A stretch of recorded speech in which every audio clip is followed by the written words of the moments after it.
people think of the dollar as the center, and gold is one of the things in orbit. But got it backwards. Gold is actually the money. And so money is the thing you own when you don't want to bet on anything else.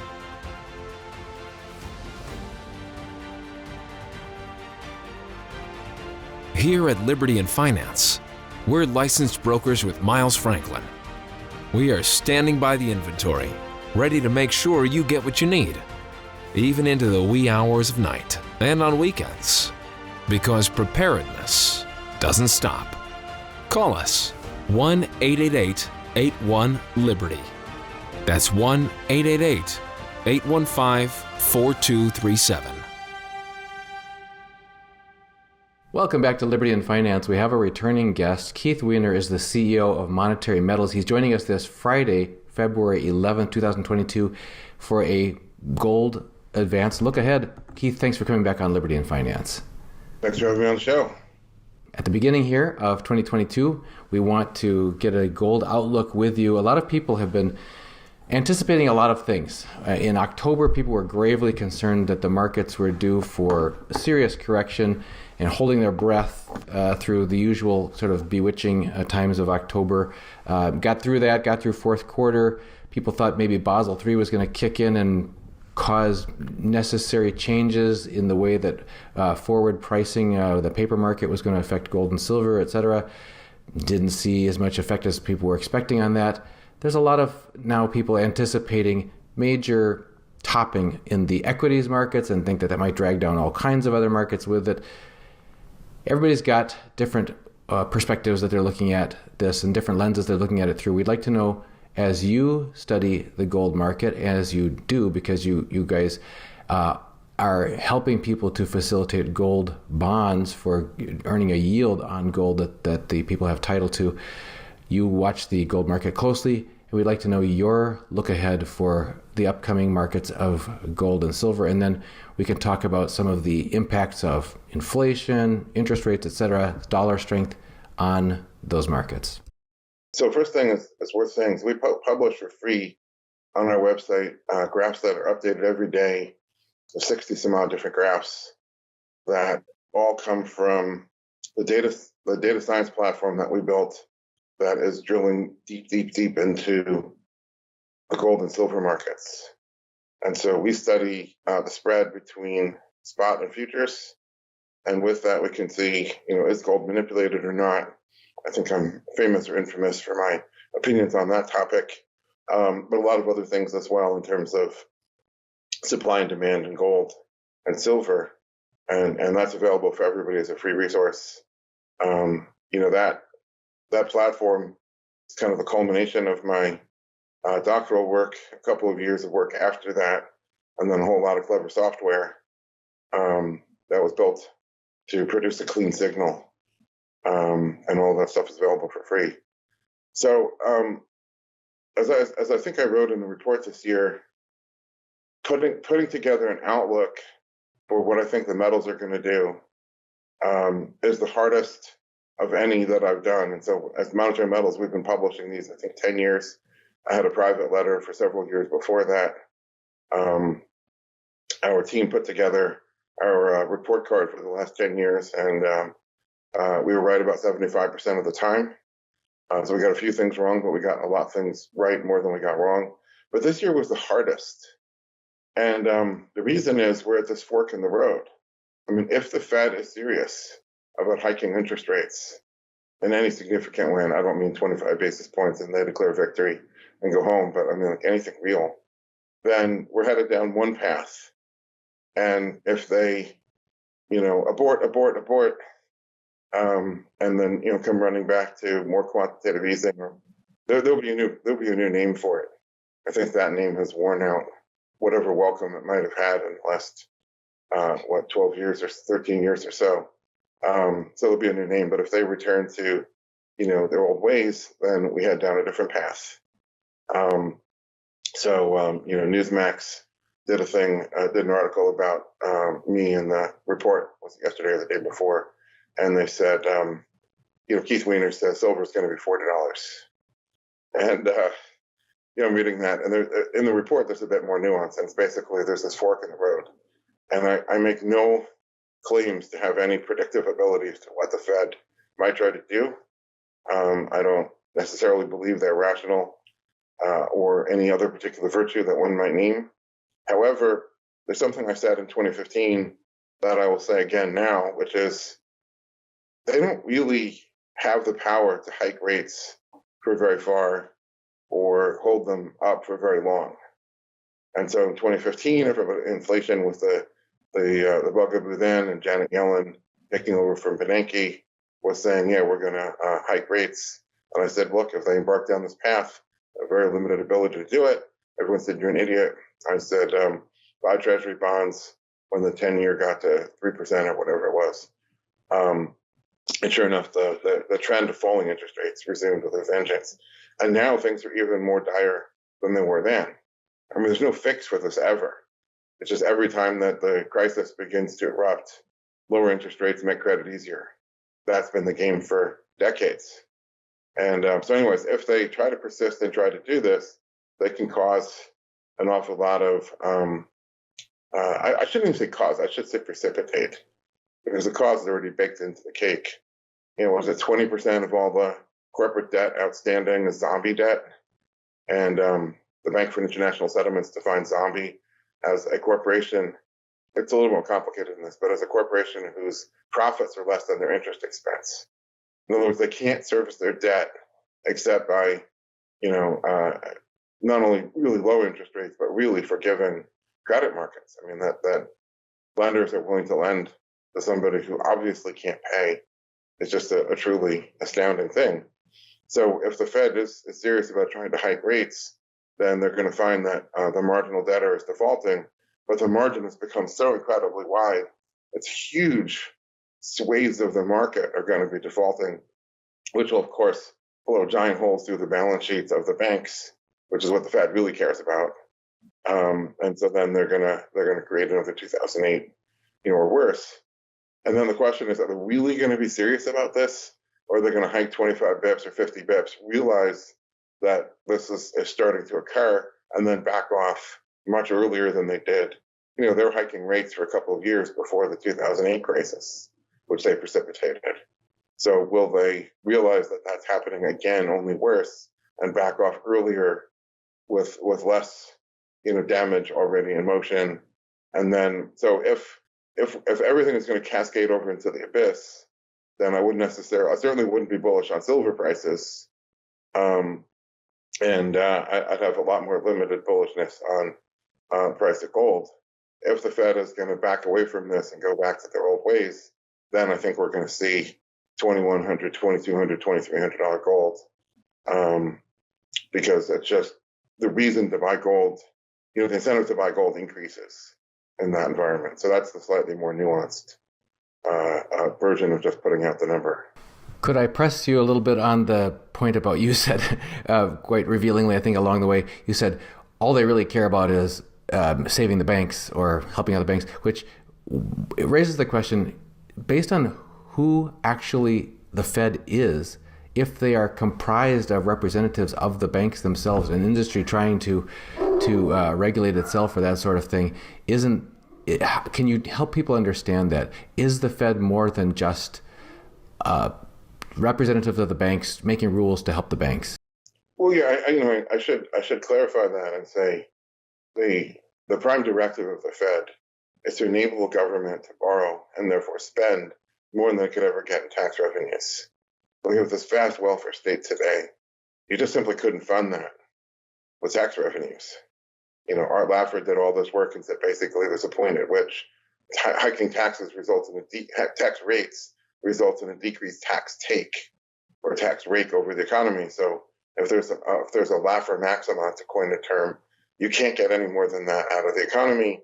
And there's been a lot of economics work that says it's around 21% or something. I forget the number. So if you want to spend a lot more than that, then you have to have a central bank as the enabler. And so that's, I think, their prime directive. That's why they're created. And not just enable the government to borrow, but also the government's favorite cronies. And if everyone else gets to borrow, well, then that's a side effect of the system, but it's not why the Fed exists. Once the Fed is in operation, and once we have a monetary system based on this irredeemable credit, which we call money, then the Fed has to protect the banking system, not so much because the member banks are members of the Fed and all that, which is all true, but because if the banks really get into trouble, the entire system collapses. And so I would challenge all the people who believe in a deliberate reset and say, usually the people that are in power at the time of revolution don't stay in power, after the revolution. And in fact, usually they lose their heads. So if you're already in control of everything, why would you want to reset anything? I mean, if you're sitting at the Fed or at the top of one of the big banks, life's pretty good for you right now. You have power, you have money, you have everything you want. You don't want that to change. So they have to fight to maintain the status quo. And the farther we go along in our path of consuming all the capital, the more they have to work hard to preserve the status quo. I don't know if that clarifies your question. Well, it's pieces of it, and then that's the Fed's motivation, but then is there an additional equation that's being solved of advancing government footprint and government control over people's lives? We've certainly observed examples of that, expansion of the size of government, expansion in the amount of control over people's lives, and it's not always clear that that's just maintaining status quo, that there's more to it afoot than that. Oh, yeah, sure. They would always love more power. I guess that goes without saying. And unfortunately, there's a greater and greater voter constituency that's happy to give it to them. What the government does today, even a generation ago, people would have balked. And today it's like, your kid is walking from his friend's house back to your house and the cops pick him up and suddenly he's at child protective services. When I was a kid, that would have been unheard of and not tolerated. Today, everyone will be blaming the parent. Now, why did you let your kid, it's like, you just walk down the street. What do you want? And then I don't even have to get into COVID lockdown, that the government had the power to lock down the entire economy and declare you non-essential, you essential. And what happens in history when the government declares a group to be non-essential? Well, it's only a rhetorical sleight of hand before non-essential becomes expendable. And expendable becomes a burden on society. And then, where does all that go? And people voted for that. Circling back to our original intent of looking as a gold forecast for 2022, you say it's complex because it's difficult to land on a forecast because there's this big fork in the road of if the Fed does this, it may play out this way. If the Fed does that, it may play out that way. Could you take us down a little bit better understanding of how you think is realistic that the Fed will likely act and what the response of the markets will likely be, and so that people can know what you believe to be the most likely path through this quagmire?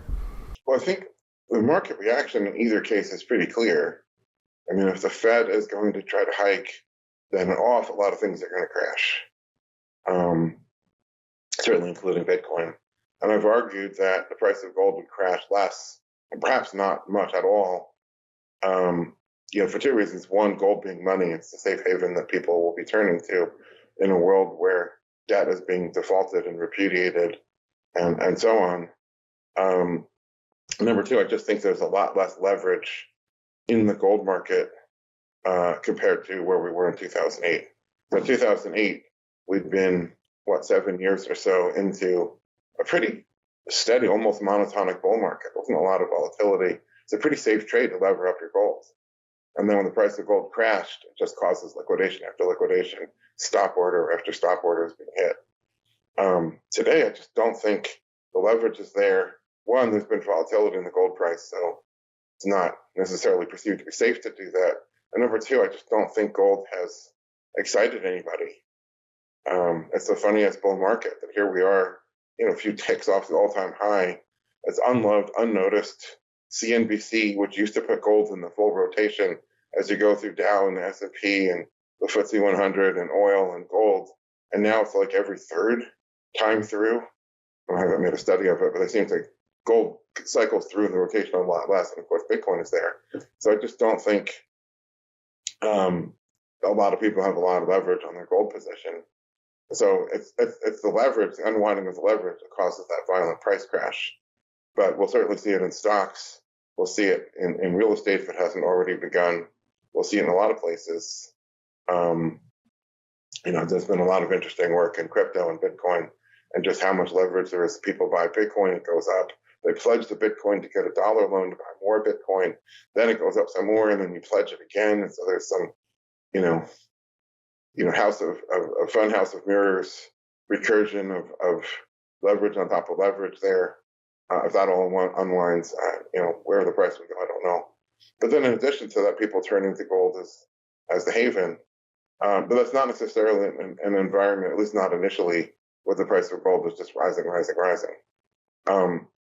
On the other hand, if the Fed backs off, a lot of people will say the Fed has lost their credibility, to which I always retort, you'll know when the Fed has lost their credibility when the very first group, the gold bugs, stop thinking of their gold in terms of its dollar worth and begin to think of it in terms of its ounces and begin to regard the dollars, as irrelevant as used toilet paper, which hasn't happened yet. But, the Fed, with its tail between its legs, backing off after one or, two little hikes, maybe even reversing them, trying to be supportive to markets again, not because they care about the stock market. I just tweeted something I think is pretty controversial. I don't think the Fed cares about stocks per se, but I think stocks care about the thing that the Fed cares about, which is credit. If a company is about to default, its equity is worthless, its share price should crash to zero. And so, people look at stocks, think that's the cause, essentially, the tail and the dog is credit. But if the Fed, backs off and says, no, we're going to be supportive of markets again, we're going to, buy more bonds and more corporate debt, we're going to buy corporate equities, which the Fed hasn't done, a lot of other central banks have. You talk about the government taking over, that's outright communism, the government owning the means of production. What if the central bank purchases all the stocks? Which in Japan, they haven't done that yet, but they're well on their way. If that happens, then obviously prices of assets will be rebounding and spiking to new highs, and people jumping to gold as they realize the dollar is becoming yet even more unsound. The amount of debt racking up is becoming even greater, and the interest rate that you're compensated, for all of this risk is falling ever lower, because then you'll see less than 1% on the 10-year Treasury again in that environment. So in that case, everybody has even more reasons to buy gold hand over fist, fewer and fewer reasons not to. And so I think that's a scenario with a higher gold price and probably much higher silver price. In addition to those reasons that you mentioned, it kind of circles back to what you were talking about, people stopping thinking about gold in terms of its dollar price, but rather the number of ounces. What about people who just are sitting on cash savings or certificates of deposit or other, what they've been trying to, T-bills, things that they're trying to have as conservative assets if they're trying to withdraw from the equity market and be on the sidelines to protect their nest egg of their retirement, that sort of thing. What about people just concerned that where else are they going to put their savings? Yeah, we live in a world where to hold a money balance, you have to be a creditor to this increasingly profligate. You have to feed the government more your savings in order to hold a balance of what's called money. You can hold gold, but then you're taking price risk. And so if you're 82 years old on a fixed income, or maybe you don't have income other than Social Security check, but you have some wealth, in the form of cash, you can buy gold with that. But then if the price of gold were to drop 25%, you don't have the chance to, you're not going to earn any more money. You can't recover that. And if it takes 10 years for that drawdown to recover, you're 82 today. Your time horizon isn't a 10-year time horizon. So what, when Roosevelt in 1933 said, okay, no more gold, the real meaning of it wasn't about the grab of the loot. I think I said this the last time that you interviewed me. It's not primarily about the grabbing of the loot, although I'm sure that pleased Roosevelt no end. It's that from now on, all the most conservative savers have to own government bonds, as not really entirely a matter of choice. And so, everybody turns to the bond, and that's why, one of the reasons why the interest rate keeps falling. And, what else are they going to do? So, all of that aside, people value the dollar, which I think isn't right. but people value the dollar as the inverse of consumer prices, right? So it's the purchasing power. So as consumer prices go up, then the dollar is perceived to have lower purchasing power. Well, all of this debt that's been incurred by every producer of every real tangible thing, food, cars, clothing, minerals, electronics, everything you could name, all of those producers are debt up to their eyeballs, and 20% of them are zombies. That means they have to frantically find ways to produce more and more and more to dump their goods or their services on the market, which means pushing the bid price down in order to raise enough dollars to service their debt. And so if you value the dollar in terms of its purchasing power, you see the perversity that, the dollar is strong and that consumer prices don't rise the way the quantity theory of money would predict. Consumer prices, of course, rising dramatically in 2021, but I've argued extensively not for monetary reasons. And so it isn't really a loss in purchasing power. The dollar is purchasing all sorts of things, just not the things that the consumer knows about or cares about. But anyways, if this goes forward, assuming we don't have another lockdown and we don't have more whiplash, and assuming we don't have a further retrenchment into a deeper trade war, then I think that source of rising prices gets sorted out. And if people are thinking of the value of the dollar in terms of its purchasing power, they may find the dollar still holding up. Meanwhile, a dollar is a credit, its real value has to be assessed the way any credit would be assessed. What is the, both the probability of default and the imminence? How close are we to default? And meanwhile, all of that's eroding, all of that's getting worse and worse and worse. But the amount of consumer goods you can buy with it, holding up pretty strong. And that's the perversity of the whole shebang. So suppose, in the previous pre-COVID world, the cost of getting a Christmas tree ornament manufactured in China, soup to nuts all in, from paying the manufacturer and all the other costs, including shipping, logistics, etc., so they can show up in the dollar store and you pay $1 for this little ornament. And now the price is whatever, $1.50. So people say, well, my dollar purchase is less than it used to, 50% less. And I would say, no, that 50 cents is going to far greater number of hours occupied on a boat. And that boat has essentially a rental cost, the payroll, the fuel, the cost of the capital itself. In a lot of cases, they're paying fines to the ports. So the ports slow down their ability to offload and then, punish them for being so slow or slow to return the container. The labor in the ports is inefficiently utilized. So you're paying more labor, double time and overtime to offload it. Trucking regulations have really messed up the trucking industry. So that 50 cents isn't because the dollar is worth, 50% less than it was. That 50 cents is because there's all sorts of additional costs that are now being embedded in the price of that Christmas tree ornament in this case, that the consumer doesn't know about and doesn't appreciate. And maybe also tariffs. I don't know what the tariffs look like on Christmas tree ornaments. I know they recently doubled the tariffs on Canadian imported lumber. So there's one where your dollar is going to the government to pay bureaucrats. And people say, well, the dollar is worth less, it buys less lumber. Yeah, that's true, but it's buying less lumber because it's buying all these other things embedded in that lumber.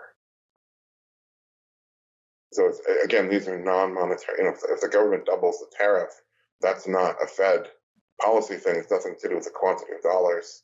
That has to do with, I don't know if you call that fiscal policy or some sort of social policy, to assuage a certain constituency of voters who think that's going to improve their life by tariffing Canadian lumber. So that's interesting. So the upshot of all of these interfering policies, lockdown policies, all these things that have fractured the just-in-time supply chain, have and other mandates and environmental and medical and so on, have basically just thrown a wrench into efficiencies of goods creation and delivery and that sort of thing, so that we're having huge inefficiencies. That's one of the major driving forces you're saying are causing costs of everything to rise. Let's talk that forward a little bit. If that is the fact, but it's still causing the cost of everything to rise, then people are going to be demanding higher wages to compensate for that, et cetera. Doesn't that still snowball into inflation breeding more inflation, or people perceiving that the cost of commodities are rising, therefore they better acquire early, and companies as well who need those inputs to produce their outputs, thinking they better lock down their input supplies early. So does that create a snowball of a self-fulfilling prophecy of increasing shortages of material and increasing prices, even if the initial driver was government actions causing inefficiencies?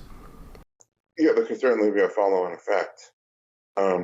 But in the case of monetary policy, it ends up being a ratchet and an infinite recursion. It just keeps going round and round and round and drives itself for decades. And I don't think that's going to be the case this time. So I want to drill into something you said about causing inefficiency. So the main point that I proved in my dissertation was that the measure of efficiency or coordination is essentially, you can see it in spreads. And so generally narrowing spreads means generally increasing coordination, which means increasing efficiency. And then I proved that every kind of government intrusion conceivable, and I think I went through a dozen different examples and went through the math of it, although it's always promised to improve outcomes, always and everywhere causes a decrease in coordination, causes discoordination, which means that what you see is a widening spread. And so I want to take a look at the chicken market. I've also been reading about onion rings, and it's happened to me a couple of times. I've tried to order onion rings, and they're like, "Oh, we're out of onion rings." I'm like, "You got to be kidding! Out of onion rings? What? Like, how do you run a restaurant that sells burgers and fries and nachos and whatever? You don't have onion rings? I mean, what is going on here?" And then I think in the Gold Outlook report, I had a picture. A friend of mine sent me a picture of a restaurant menu that the price for chicken wings, it said market. And I was like, what? I mean, lobster, I understand. King crab legs from Alaska, I understand market price. Uni, sea urchin, okay, that's market price. Chicken wings? So what we have going on right now, and in fact, the Elizabeth Warren, Joe Biden, leftist machine is now cracking itself up to full tilt on let's go after the meatpacking companies for, on antitrust grounds, as if smashing the companies that produce what you want is going to result in more availability or lower prices, which is stupid in and of itself. So what's going on is the farmers who grow the chickens are getting paid less, and the consumers who buy the wings are paying more. So it's a simultaneous, chicken prices are lower and higher at the same time, depending on where in the market you look. And so which means widening margins for the meatpacking plants, which is why the envy of the left is now aroused and the bloodlust is on, and they're not going to stop until they're either voted out of office or sated by giving some blood for their rage. But leaving that aside, what's going on is that in this particular case, it's very strict COVID health policies. If somebody works at a meatpacking plant and then his kid is in a classroom where another kid was exposed to COVID, then, he and maybe his whole department have to stay out for 2 weeks. The meatpacking plants have been unable to be fully staffed. And that's been the problem for a long time, which means they can't produce the product, especially the more labor-intensive products like boneless wings and things like that. And so they're just simply not able to buy the volume of birds that they used to buy, which means the farmers are getting screwed. They invested to produce at a rate of X. Now that the meatpacking plants are buying it slower than that rate, price obviously goes down. The farmers are taking big losses. They're complaining about all this. And then the output on the other end is less volume of product than what the supermarkets and restaurants were expecting. And there's a shortfall, and then somebody's screwed. So is this inflation rising prices? Well, it's also falling prices at the same time, depending on where in the market you look. And the meat packing plant is getting a fatter margin in the middle at the moment. What's going to happen is, especially in an low and falling interest rate environment, they'll enjoy that margin until somebody notices that margin is unusually fat, and then they'll invest in building more meat packing plants. And then that margin will vanish, in a New York minute, and then they'll be, worse off than ever, as things normalize. So this things take time, but all this stuff is going to happen again, especially if the interest rate isn't going to go up meaningfully. We've been focusing on many things. I didn't know we were going to get into onion rings and chickens, but it was fascinating to see the dynamics in that volume flow and the inefficiencies and how that plays out. If we look at equity markets and then look at real estate, those are things that a lot of baby boomer approaching retirees or retired have been banking on as going to facilitate the next phase of their financial lives. Can you look at those one at a time, your outlook for equity markets and then for real estate as well? So equities, there's a lot of complexity there, but if you collapse it all down, it boils down to there is a future cash flow, assuming it's not a zombie, and that future cash flow has to be valued in the present. So this is the classic question that Benjamin Graham and Warren Buffett and, even farther back than that, we're looking at, which is, okay, if someone's going to pay you $1 right now, what is it worth? It's worth $1. Someone's going to pay you $1 in a year from today, what is that worth? Well, it's worth less than $1, and the difference is the discount rate. And I argue, and I'm not the only one arguing this, that the discount rate should be the market interest rate. So if the market interest rate is 10%, then that dollar a year from today, to be paid a year from today, is worth 90 cents today. And so the higher the market interest rate, the less. And so if you add up all of the cash flows that you expect a company to earn, you can't just add that all up and say that's what the stock is worth. Every future year has to be discounted by X number of years at that interest rate. So if that interest rate's 10%, then you should end up with a P/E of about 10, assuming no earnings growth anyways. But the more the interest rate falls, the more that the P/E explodes. And so the stock market equation, or what's the value of equities, kind of comes down to what's your prediction on interest rates. And then even in a falling rate environment, sometimes stocks can crash because of fear of bankruptcies or war or other things can damage stock prices even when rates are falling. But really, at this fork in the road, it comes to a rate's going to fall, resume falling, in which case then equities are fine and will go higher. If rates are really truly going to rise, then people who bought stocks at these valuations are going to find prices could fall a lot more than they think they could. Real estate is kind of similar. You take a building, you rent it out, rent minus, ongoing expenses like taxes and heating and whatever, and then you have to take out a certain budget for capital maintenance, new air conditioner for 20 years, new roof, whatever, and then you end up with some profit. Real estate, you have a cap rate, which is, okay, on this amount of capital, how much are you getting in return? And again, if the interest rate were suddenly to rise, then you have a big drop in price. Maybe a simple way to think of that for residential real estate is there's a common saying that people don't really care about the price of the house. They're buying a monthly payment. So if the interest rate goes up a lot, then the monthly payment goes up a lot. The price of the same house has to go down so the person can afford the same payment. But in real estate, you have an additional problem, which is commercial real estate. And, I don't know what's going to happen to retail and restaurant, but office real estate in particular. So here I am, I'm sitting in, it's called Spaces. It's a division of Regis that was designed to compete against WeWork. So it's a little more hip. They've got a fancy, lobby with a coffee machine and all that stuff. Not as generous as WeWork, but that's the basic concept. Most of these offices, as I look around, and that whole wall is glass, so I can see all the other offices. Right now, they're all dark. And some of them have company stuff in there, but no people. And some of them are just completely empty.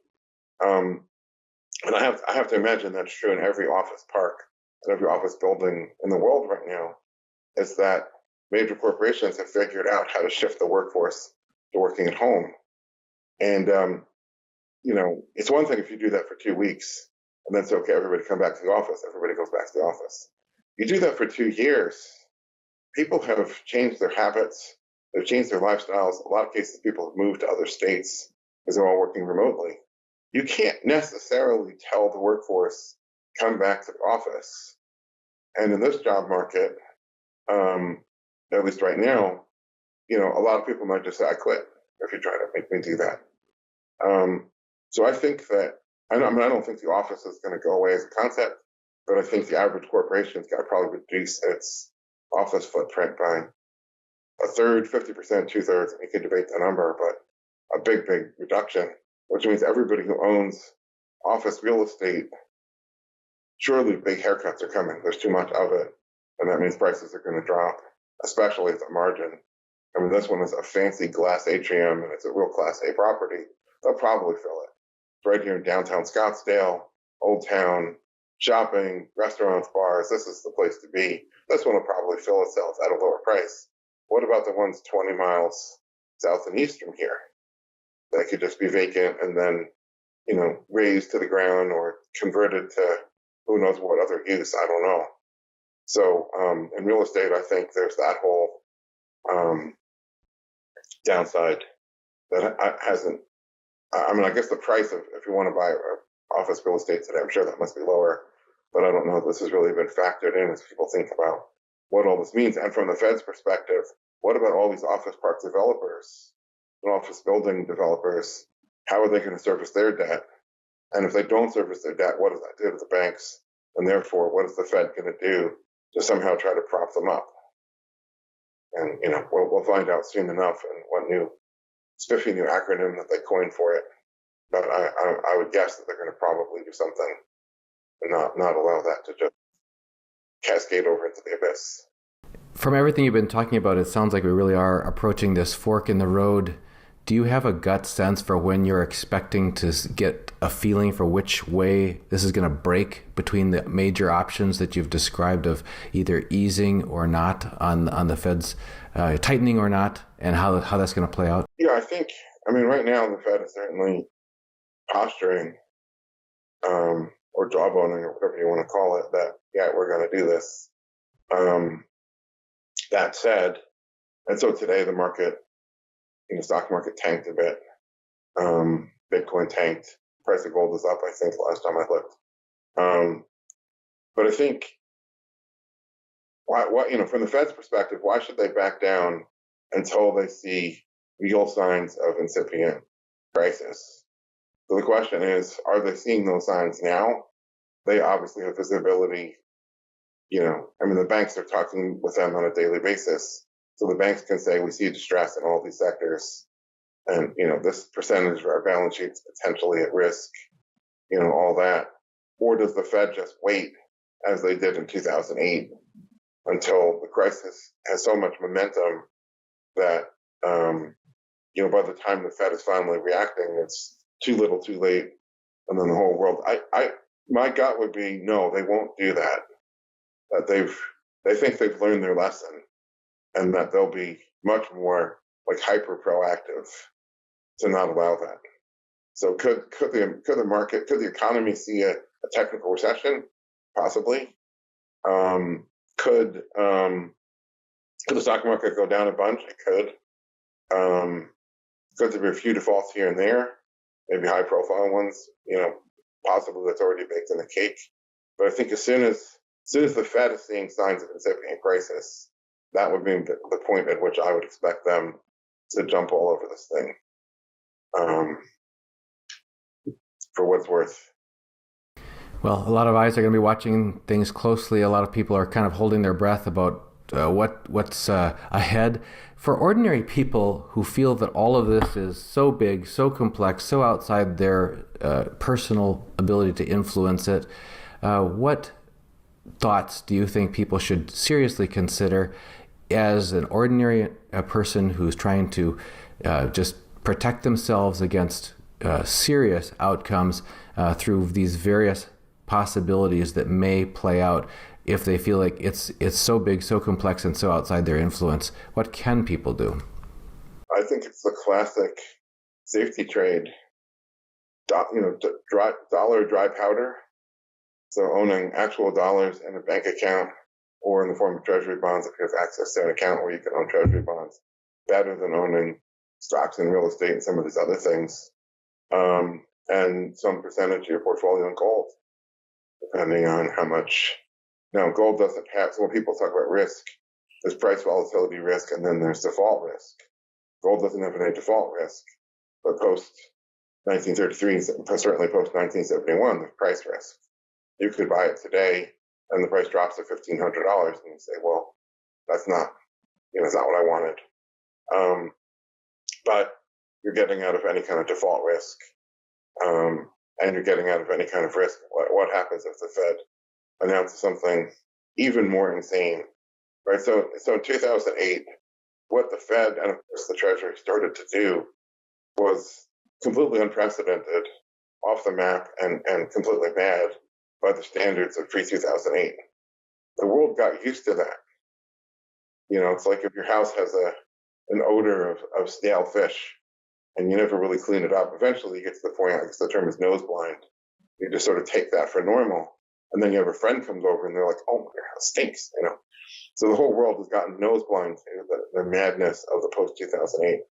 If you take a look at what they did in the wake of COVID, what they did, you look at a graph of the Fed's balance sheet or something like that, what they did in 2008 is barely visible. It's like a little speed bump compared to a mountain of the mess that they made post 2020. So going forward, it's entirely possible. In fact, my theory would predict that each intervention has to be exponentially greater than the previous. This is an exponentially growing problem. The fixes are exponentially growing as well. So if that happens and you don't own any gold, then you're sitting there owning the dollars, which are, yes, there's more of them, but the underlying quality is deteriorating at an accelerating rate. So I think, and not by way of investment advice, but by way of just looking at the economy and saying, okay, this is complicated. There's a lot going on here. I think everybody should own some gold. And, what some means in everybody's context, they have to kind of think that through. But to not own any in this world is to be a passive recipient of whatever it is that they choose to dole out to you. And by owning some gold, you're essentially selling the dollar and buying. One of the big themes of my writing is gold is actually the monetary center that the planets, which are the dollar and the euro and everything else, orbit around. And people think of the dollar as the center, and gold is one of the things in orbit. They got it backwards. Gold is actually the money. And so money is the thing you own when you don't want to bet on anything else. So I think everybody should own some money. What percentage? Well, that everybody has to think that through. And in light of the fact that in dollar terms, gold has a price volatility risk.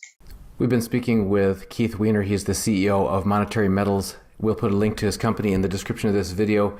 Keith, as always, it's very interesting to hear your take on things. You've thought about these things at a much deeper level than most, and we'd like to make sure people know how to find your work because you write on these things and you provide this platform. So if we put a link to Monetary Metals, will they find the charts and the information that you've talked about available there?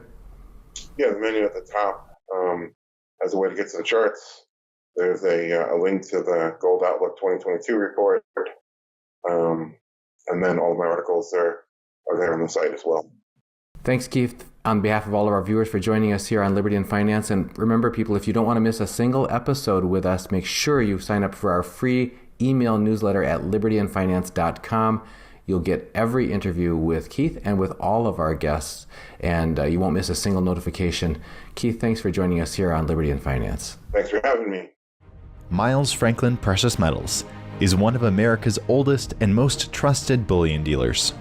Miles Franklin is A+ rated and accredited by the Better Business Bureau, licensed and bonded, and has 0 complaints ever registered. Here at Liberty and Finance, we are licensed brokers with Miles Franklin. To order, simply call us, discuss your needs, and we will let you know our live inventory, prices, and availability, and lock in your order over the phone. Once your order is locked, the price is held for you regardless of market fluctuations, and the metals are reserved for you awaiting your settled payment within 1 business day of ordering. You will receive an email invoice detailing the order and payment instructions. Miles Franklin accepts payments by bank wire, ACH or electronic check, money order, check mailed priority mail, and cryptocurrency. The fastest forms of payment are bank wire and cryptocurrency. Upon settled payment, metals will ship out within 3 to 5 business days. You will receive tracking information via email. Domestic shipping charges are $15 for any order under 500 ounces of silver or 10 ounces of gold. For orders larger than that, domestic shipping is free. The package will be double boxed, fully insured, and labeled discreetly, with no indication of the contents inside. For your privacy, the name Miles Franklin will not even be on the package. To talk to myself, Elijah, my brother Kaiser, or my father Dunnigan, call 1-888-81-LIBERTY. That's 1-888-815-4237.